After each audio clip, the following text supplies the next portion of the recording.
Rita Braver is in conversation with Rachel Maddow, who shares a story most of us never learned from our history books.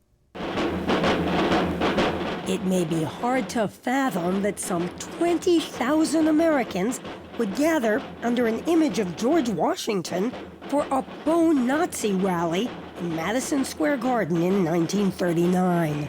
So this is just a tiny sample of what you've amassed. Yeah, my apartment, it's a real mess of this stuff at this point.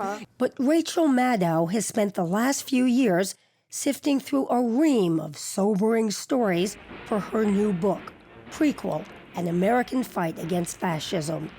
It's a cautionary tale about threats to democracy set in the era of World War II.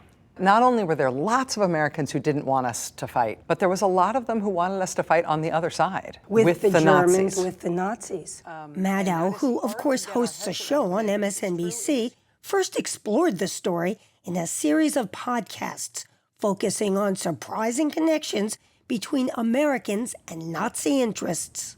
The organizational diversity of people who were on that side of the calculus ahead of World War II is shocking to me. Some of the most unsettling stories Maddow tells are of a nationwide network of underground pro-Nazi anti-Semitic groups, like one exposed by Arnold Eric Severide, who would become a renowned CBS News commentator. Eric Severide was a very young reporter when he uncovered what?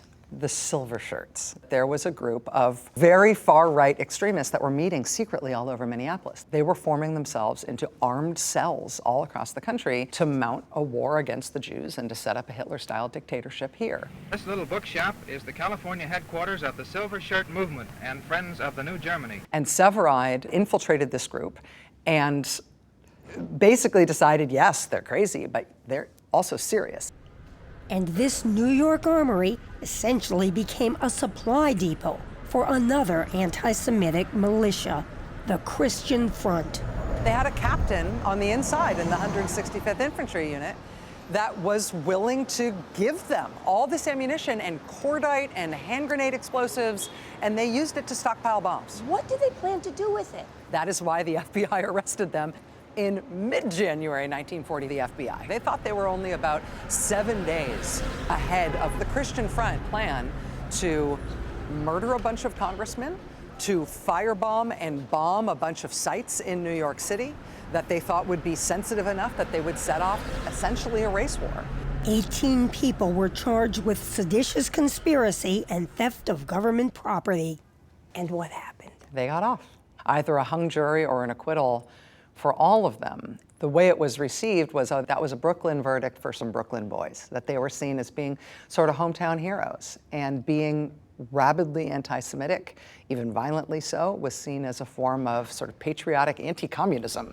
And long before the internet became a conduit for disinformation, the Harmony Club, where Maddow and I sat down to talk, figured into a sinister attempt to demonize Jews. The Harmony Club is the second oldest private club in New York City. It was specifically a club for Jews who were restricted from entering the other private clubs.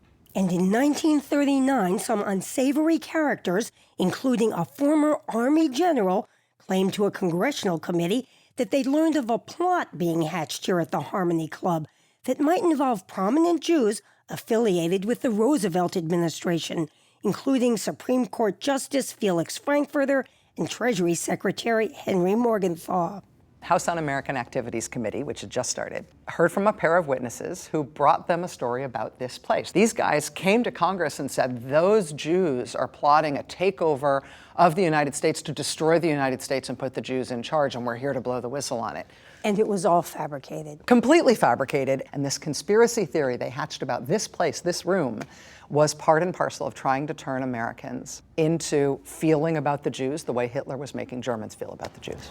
So this address, right? And Hitler had plenty of tentacles in the U.S., including right on Riverside Drive in Manhattan. So George Sylvester Viereck lived here in a beautiful 10-room apartment. He was very well off, and the reason he was so well off is because he was the highest paid and most senior Nazi propaganda agent in the United States. He was known for being a spy during World War I, and then in the run-up to World War II, he's at it again? He's at it again. Actually convicted of spying, Viereck gets off on legal technicalities and goes on to run an operation directly linked to Capitol Hill. They'd get Nazi propaganda into the United States. They'd persuade a member of Congress or a senator to put his or her name on it, insert it into the congressional record. Once it's in the congressional record, they can send it out in bulk all over the United States.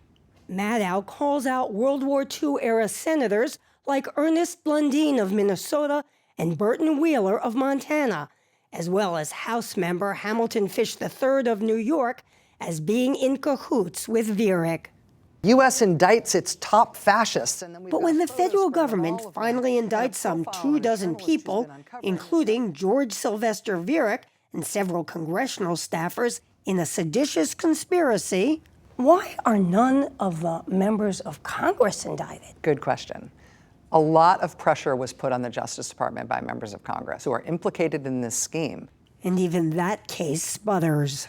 The trial is chaos, bedlam, a circus. The prosecution is actually presenting a pretty compelling case. And 7 months into it, the judge dies. That's right, the judge dies from a heart attack. And after hemming and hawing for a few years, the Justice Department decides not to spend time retrying the case. And the American people start to turn their attention to the war rather than to any sort of fight like this at home. In 35 U.S. cities, Bunds headed by local Gruppenführers. Though Maddow's book takes place 3/4 of a century ago, there's a reason it's called Prequel. After all, it was written in the wake of the attack on the United States Capitol. Do you think we are now seeing a resurgence of fascism in our country? I think we are seeing another iteration of the ultra-right. And it has a lot of the elements that are the most worrying things that you look for when you're looking at a democracy that's in trouble of yielding to authoritarianism. We see violence intruding into the political process. We see the scapegoating of minorities and dangerous conspiracy theories about them. A rise in anti-Semitism? Rising anti-Semitism is an absolute red flag. Anti-Semitism almost always goes with the rise in fascist ideation.